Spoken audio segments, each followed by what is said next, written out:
Imagine waking up and forgetting how to use your own hands. Not because your muscles stopped working, but because your brain forgot the instructions.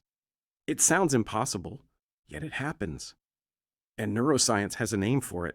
Some people literally forget how to use a spoon, even though their hands are perfectly healthy. This isn't laziness. It's the brain unlearning being human. Every skill you have, walking, talking, writing, eating, they're not instincts, they're learned programs, built over years, repeated thousands of times, until they feel automatic, but automatic doesn't mean permanent. Damage the wrong network, and everyday actions disappear. Not memory, not strength, just the sequence. Imagine knowing what a toothbrush is, but forgetting how to brush. Doctors call this apraxia. The muscles still work. The command is missing. It's like deleting the software without damaging the machine. Your brain depends on invisible maps, maps built through experience. Every repetition strengthens them. Every habit reinforces them, but some diseases slowly erase them, one connection at a time, one skill at a time. Next, you'll meet the patient who forgot how to sit in a chair. The chair wasn't broken. His legs were perfectly strong. His vision was normal. He recognized the chair instantly. But he couldn't figure out how to sit. His brain had lost the action plan. This is called apraxia. Imagine remembering what something is, but forgetting how to use it. That's far more frightening than simple forgetfulness. Memory and movement are different systems. One stores facts, the other stores skills. Usually they work together. Sometimes they don't. That's when everyday life becomes confusing. Picking up a cup, buttoning a shirt, unlocking a door. Simple tasks become puzzles. Not because intelligence disappeared, because the sequence disappeared. The brain loves patterns. Patterns save energy. That's why habits feel effortless. Your brain predicts the next step before you even think about it. But damaged networks can't predict. It's like opening a sentence and forgetting every word after the first. The beginning survives. The ending disappears. Researchers study this every day. They map damaged pathways. They compare healthy brains. They search for recovery. Because the brain can adapt. This ability is called neuroplasticity. Healthy neurons build new routes. Practice strengthens those roots. Sometimes progress is slow. But what happens when the brain begins bringing back infant reflexes instead of learned skills? As babies, our brains are wired very differently. Newborns rely on automatic survival reflexes. These reflexes appear before learned skills. The brain gradually suppresses them as higher brain regions mature.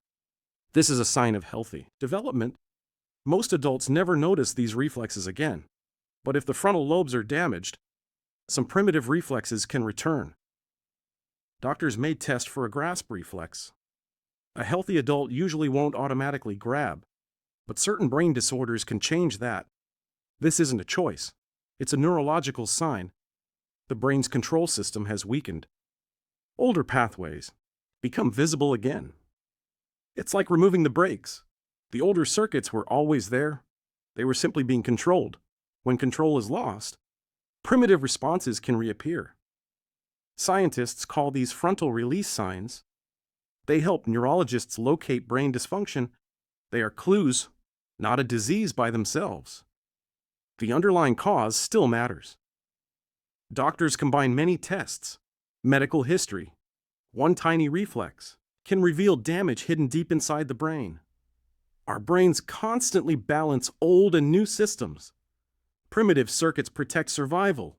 Higher circuits support planning, language, problem solving, self-control. These systems work together every second, usually without us noticing, until something interrupts the network. Then familiar actions become difficult.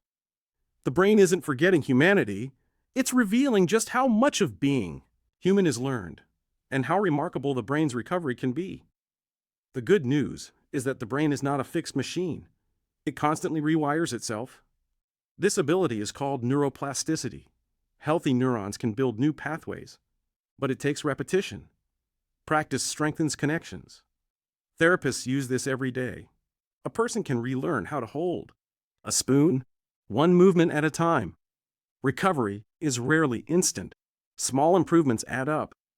One successful movement becomes the foundation for the next. The brain notices success, then reinforces it. That's how learning happens, and it's how relearning happens too. Modern neuroscience continues to discover new treatments. Rehabilitation becomes more precise every year. Researchers are learning how different brain networks recover. Every discovery helps future patients. Your brain is built from billions of neurons, working together every second, most of the time. You never notice the incredible coordination until one pathway fails. That's when everyday tasks reveal how extraordinary the brain really is. Being human isn't automatic. It's something your brain practices every single day. Every conversation, every step, every decision, every memory, every habit.